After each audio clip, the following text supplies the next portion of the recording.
Allez, le tirage a désigné les joueuses tchèques pour commencer cette troisième période. Et voilà.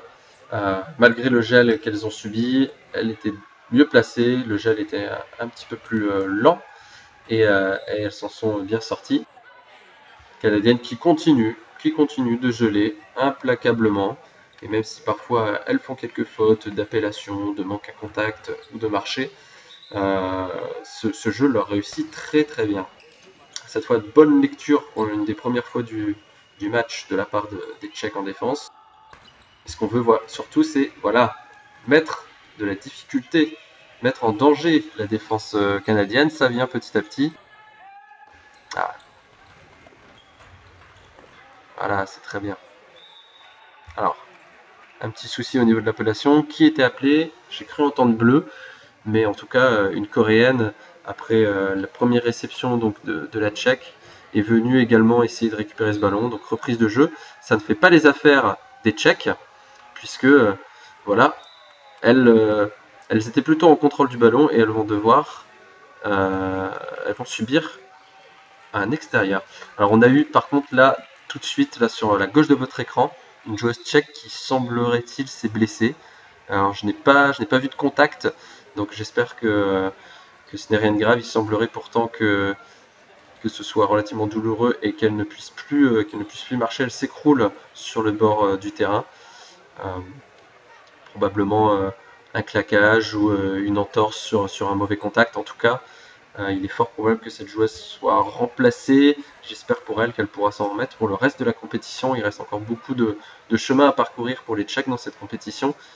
Hélas, j'ai peur que ce ne soit la fin pour cette joueuse. Mais écoutez, je n'ai pas la possibilité d'avoir un ralenti de l'action, mais on essaiera après coup de regarder un peu plus en détail ce qui s'est passé. Et dans l'immédiat, on va mettre une petite pause pour reprendre après une petite ellipse lorsque le jeu aura repris.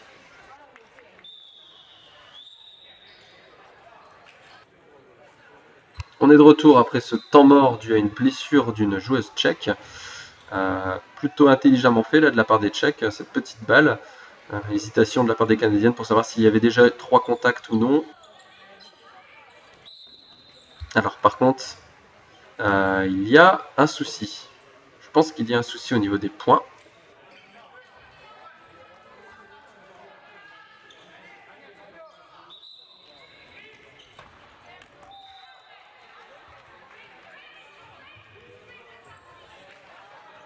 Voilà, il semblerait que ce soit rectifié. En tout cas, donc, les 3 équipes sont à 2 partout en ce début de troisième période. Et ce sont les Coréennes qui vont tenter d'aller marquer sur les Canadiennes. Stratégie un peu différente de début de période précédent où, malgré le fait que la période soit commencée depuis quelques points à égalité, les Coréennes essayaient déjà d'attaquer les Tchèques. En tout cas, les Japonaises ne sont pas fait prier, les Canadiennes autant pour moi ne sont pas fait prier pour geler à nouveau cette équipe coréenne. Et hélas pour cette même équipe, on assiste à une nouvelle faute. Oui, ça c'est bien joué ça. Ça c'est bien joué, dommage. Les Tchèques qui essayent de prendre les Canadiennes à leur propre jeu en les gelant alors que c'était les Coréennes qui avaient attaqué les Tchèques. Ah, c'est dommage. C'est dommage. Déplacement, on a assisté exactement au même déplacement tout à l'heure vers la droite du terrain. Déplacement à 2 de la part des Canadiennes. Et la défense tchèque qui va anticiper au lieu de reculer et d'essayer d'être bien présente sur ses appuis au moment de la frappe. Et en l'occurrence, les 2 joueuses susceptibles d'aller chercher cette balle qui sont chacun partis dans la mauvaise direction. Chacune partie dans la mauvaise direction. Et sur ce gel canadien, eh bien, les Tchèques subissent à nouveau une échappée.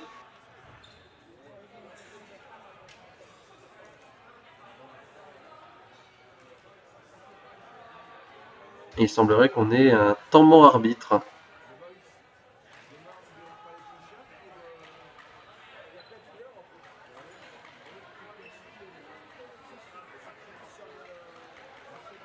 Alors, on va faire une petite pause dans la vidéo. à moins que le jeu ne reprenne rapidement, ça semble être le cas. 6-4-4, le Canada qui a déjà pris de l'avance dans cette troisième période, qui semble s'envoler tout doucement vers une victoire en 3 périodes dans ce match. Et peut-être que les joueuses tchèques ont attaqué trop tôt avant le sifflet de l'arbitre pour la reprise de jeu. Ça n'a pas empêché donc les Canadiennes sur cette nouvelle attaque de geler éternellement les Tchèques.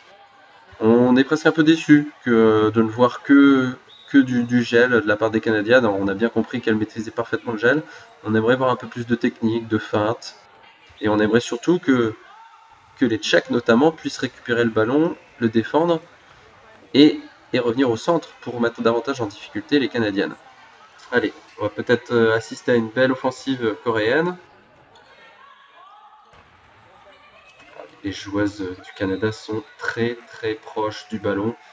On a vu la rapprochée était au-dessus du ballon, donc sur le haut du terrain, et la joueuse l'éloignée qui était à sa droite, qui donc était elle sur la gauche de l'écran, était vraiment très proche du ballon. Alors c'est clairement volontaire ce placement, et ça permet aux Canadiennes d'enchaîner très vite et de geler très très vite.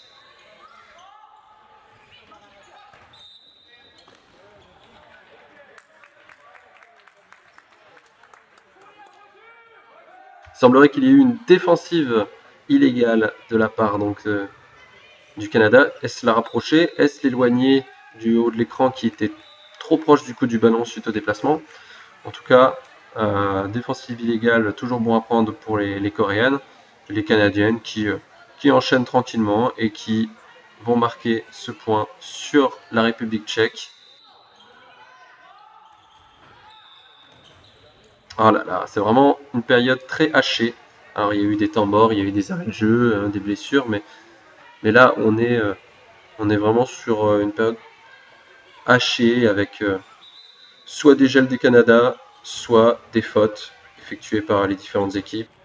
Voilà, un nouveau gel du Canada qui va se placer idéalement à 7 à 11, à 8 à 11, autant pour moi, en petite finale.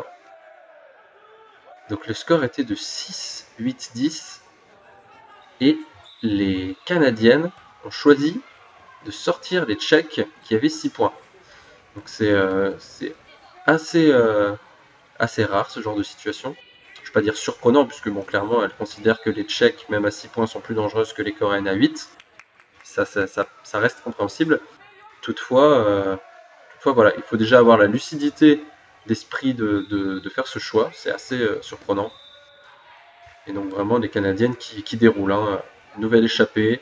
Elles sont à un point du match, un point du match presque parfait, hein, puisqu'elles pourraient l'emporter en 3 périodes. Bon, finalement, l'arbitre corrige et siffle une faute canadienne.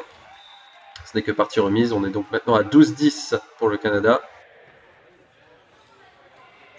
Et derrière, on assistera à une probable prolongation en 5 points, donc gagnant, pour déterminer qui sera deuxième. Alors là, regardez le placement des Canadiennes, tellement proche. Et c'est vrai que ça peut être intéressant de faire des déplacements en fait sur la rapprochée ou sur les éloignés pour créer les défensives illégales tellement les éloignés sont proches également du ballon. Bon, en tout cas voilà, le Canada qui a clôturé tranquillement cette période et donc ce match 3-0-0. Prestation relativement décevante des Tchèques qui n'ont rien pu faire. Elles n'ont pas eu les armes, elles n'ont pas eu les opportunités. Il aurait fallu qu'elles soient un peu plus solides en défense, qu'elles subissent beaucoup moins les gels, qu'elles donnent moins d'occasions au Canada. Et ainsi, elles auraient pu construire un peu plus leurs offensives, ramener au centre et montrer les belles choses qu'elles nous avaient montrées plutôt hier. En tout cas, c'est pas une très bonne journée pour la République tchèque. Il faut toutefois noter que si la République tchèque l'emporte dans la petite finale qui va avoir lieu tout de suite, dans la prolongation, ça resterait une très bonne opération puisqu'elles auraient une première place et deux